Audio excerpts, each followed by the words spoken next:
Hello नमस्कार दोस्तों। Free digital study में आपका स्वागत है। आप पढ़ रहे हैं कक्षा 12वीं एनसीईआरटी गणित, जिसमें आप अध्याय 1 संबंध एवं फलन पर आधारित जो विविध प्रश्नावली है उसके हम विविध उदाहरण देख रहे हैं। तो देखिए उदाहरण 47 की यदि हम बात करें, कहा गया मान लीजिए यदि कोई समुच्चय ए 1 2 3 इसमें अवयव हैं, कोई समुच्चय ए है जिसमें 3 अवयव हैं।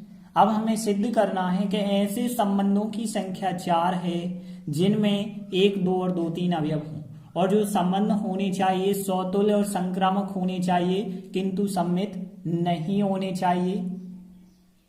तो यहाँ पे कितने संबंध ऐसे होंगे जो समतुल्य संक्रामक होंगे किंतु सममित नहीं होंगे, और उनमें हमें 1 2 और 2 3 अवयव रखना है। तो सबसे पहली चीज तो आप ध्यान देना, आपके पास एक समुच्चय ए है जो कि 1 2 3 है। तो ध्यान देना, जब भी आपसे संबंधों की संख्या पूछी जाए पहले आप एक क्रॉस ए निकाल लें।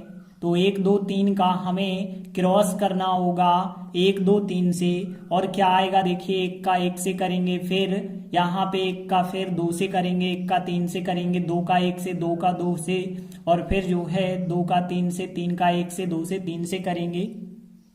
तो देखिए इस प्रकार से ए क्रॉस ए बना होगा। अब देखिए ए क्रॉस ए में जो आपको 1 2 3 4 5 6 7 8 9 अवयव दिख रहे हैं, इन 9 अवयव से ही हमें संबंधों की संख्या बतानी है। तो देखिए कौन कौन से ऐसे संबंध बन सकते हैं। तो ध्यान देना, यहाँ पे मान के चलते हैं हम, पहला संबंध बन रहा है R1, दूसरा बनेगा R2, तीसरा R3, ऐसे कितने बन सकते हैं हम निकालेंगे। तो ध्यान देना, हमें कहा गया है समतुल्य है, जो संबंध हम निकाल रहे हैं वो समतुल्य हैं, मतलब जो डबलिंग्स होंगी 1 1 2 2 3 3 वो तो पहले से सार के अंतर्गत होंगी। तो यहाँ पे इसके अंतर्गत 1 1 रहेगा, 2 2 भी रहेगा, 3 3 भी रहेगा, बिल्कुल रहेगा, क्योंकि समतुल्य तो तभी होता है जब जो समुच्चय है उसके प्रत्येक अवयव की डबलिंग हो जाए उस सार के अंतर्गत। अब देखिए इसके बाद उनने कहा था 1 2 और 2 3 अवयव पहले से हैं, 1 2 अवयव और 2 3 अवयव ये तो पहले से हैं। तो ध्यान देना, समतुल्य होना चाहिए, तीनों डबलिंग्स रख दी, और उनने कहा था 1 2 2 3 होने चाहिए, तो वो भी हमने रख दी। तो अब देखिए आपके पास क्या क्या बचे हुए हैं। तो 1 2 3 4 5 अवयव तो आपने रख दिए हैं।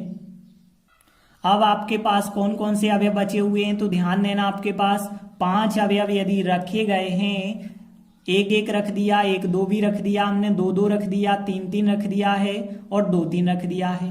बाकी बचे 1 2 3 4 अवयव बचे हुए हैं। तो इन 4 में से आप कौन सा अवयव जो है इसमें रखें। ध्यान देना, 1 2 3 4 अवयव आपके पास बचे हुए हैं, 4 अवयव में से कौन सा अवयव आप इसमें रखेंगे कि समतुल्य तो है, संक्रामक हो जाए लेकिन सममित नहीं होना चाहिए।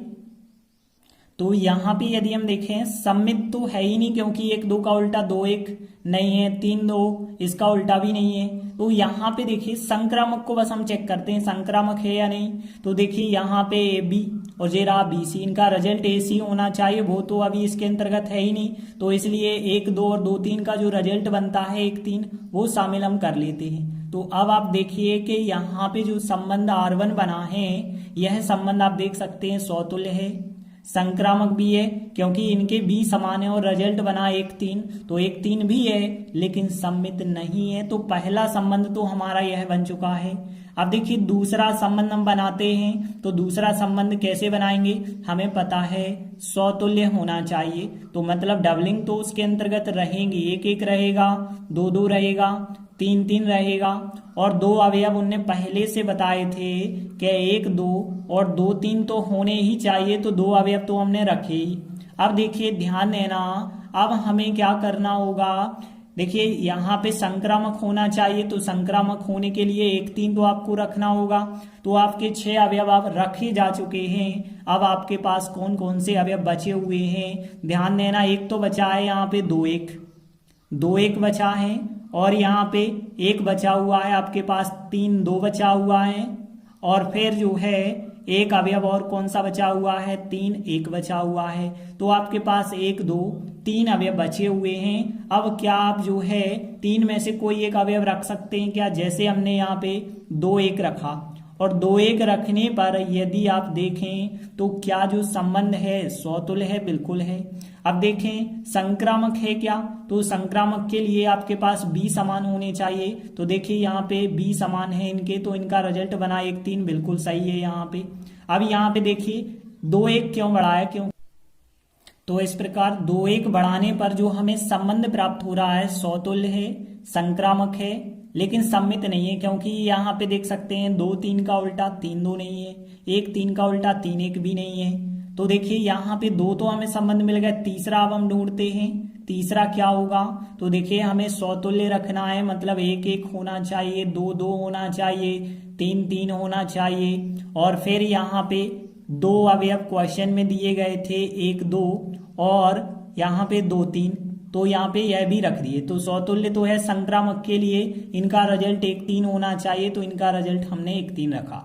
अब आप ध्यान देना यहाँ पे कि हमने अभी जो है 2-1 बढ़ाया था, 2-1 की जगह है यदि हम कोई और अवयव बढ़ा लेते हैं, जैसे 3-2 बढ़ा लेते हैं, 3-2 यदि हम बढ़ाते हैं तो क्या यह संबंध सौतुल्य संक्रामक होगा या नहीं होगा, चेक करते हैं। तो देखिए यह सौतुल्य तो है, और यदि b समान वाले अवयव की यदि हम बात करें तो यहाँ पे देखिए b समान है, 1-3 रिजल्ट बना, बिल्कुल है। यहाँ पे b समान है, 1-2 रिजल्ट बना, बिल्कुल है। मतलब R3 जो संबंध है सौतुल्य है, संक्रामक है, लेकिन सम्मित नहीं है। सम्मित क्यों नहीं है, क्योंकि देखिए 1-3 का अपोजिट 3-1 इसके अंतर्गत नहीं रखा गया है। तो यहाँ पे यदि हम देखें 3 तो ऐसे संबंध हमें मिल गए। चौथा देखते हैं हम, R4 बनाते हैं, चौथा संबंध बन सकता है या नहीं बन सकता है। तो देखिए सौतुल्य होना चाहिए, सौतुल्य तो हमने बिल्कुल रखा है, 1-1 2-2 3-3। अभी यदि देखें क्वेश्चन में कहा गया था कि 1-2 होना चाहिए और 2-3 होना चाहिए, तो 1-2 और 2-3 भी हमने रखे। अब देखिए संक्रामक के लिए इनका रिजल्ट जो होना चाहिए 1-3 होना चाहिए, 1-3 भी हमने रखा।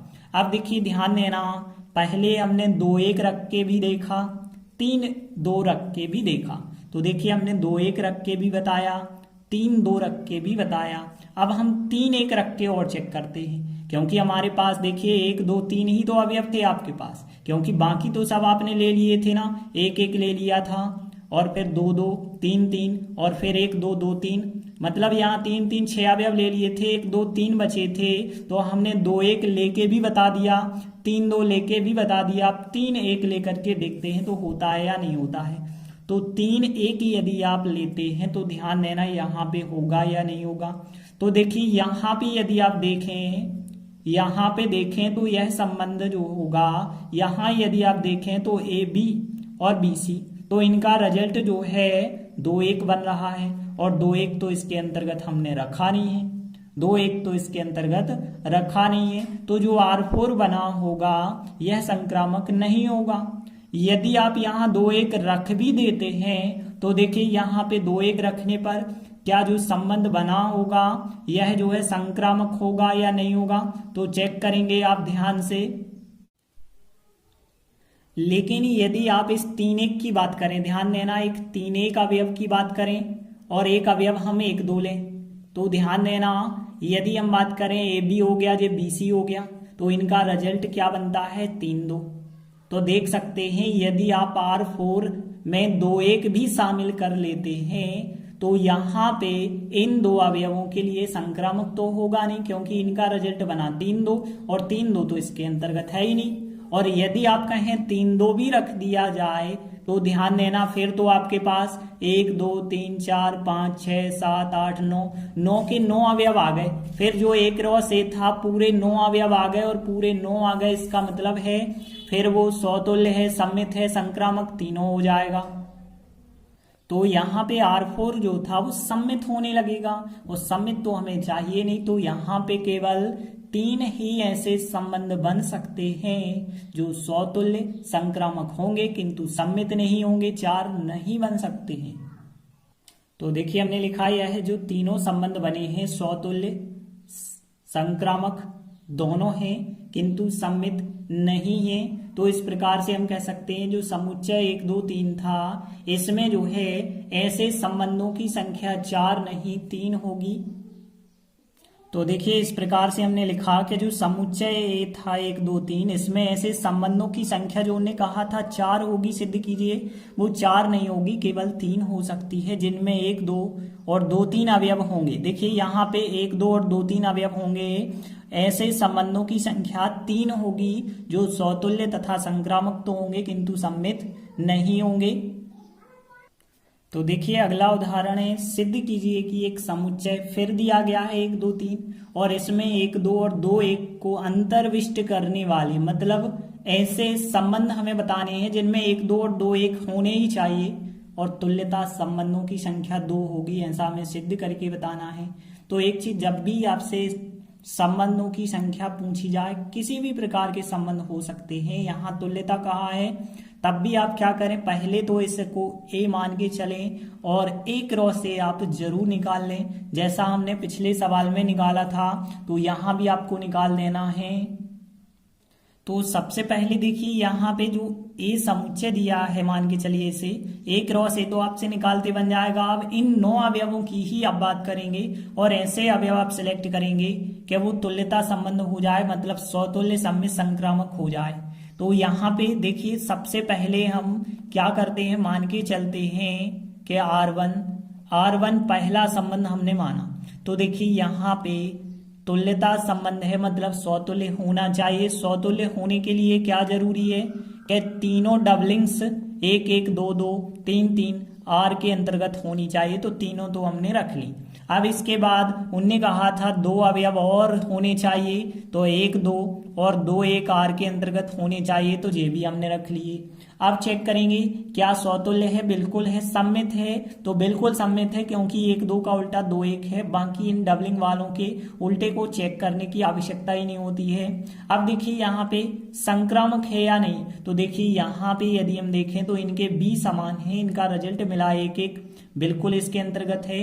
तो कोई भी अवयव यहाँ पे आप उठा के देख लें, जैसे हम कहें 1 और 1 समान है तो इनका रिजल्ट 2 2 मिलेगा, वो भी इसके अंतर्गत है।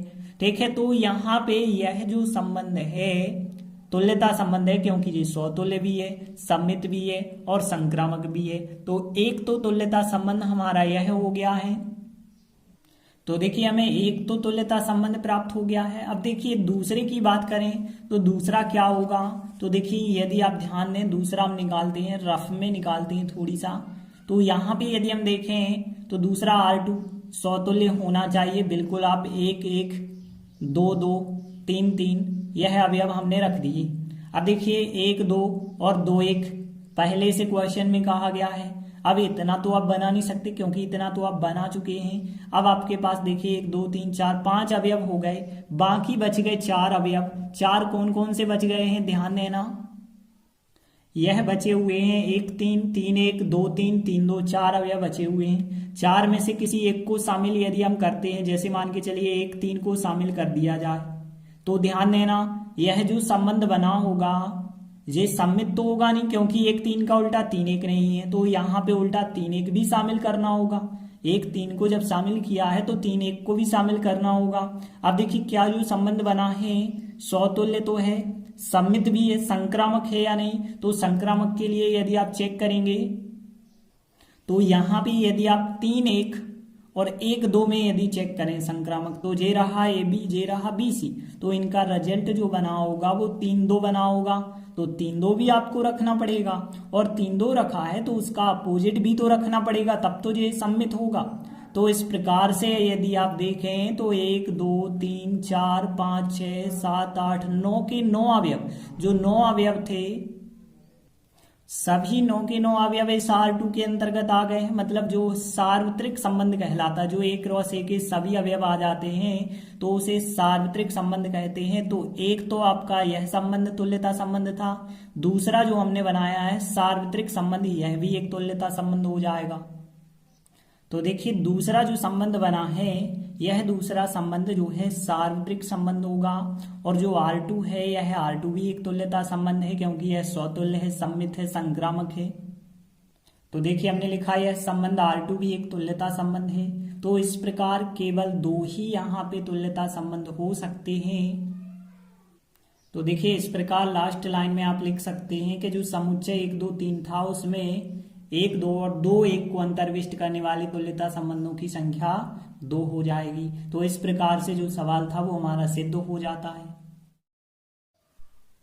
देखिए किताब में जैसे इसका हल दिया गया है वो समझाने की दृष्टि से दिया गया है, तो जरूरी नहीं है कि जैसा किताब में दिया गया है वैसा ही आप लिखें। तो यहाँ पे ज्यादातर ऐसे सवाल विकल्पीय सवाल होते हैं, आपको विकल्प के तौर पर पूछे जाते हैं, तो बस आपको समझ में आना चाहिए। और यदि आप जो है ऐसे भी लिखते हैं तो ये भी बिल्कुल सही आंसर आपका लिखा है। तो इस प्रकार से हमने 2 महत्वपूर्ण उदाहरण किए। आगे के वीडियो में हम आगे के उदाहरण करेंगे। तब तक के लिए धन्यवाद।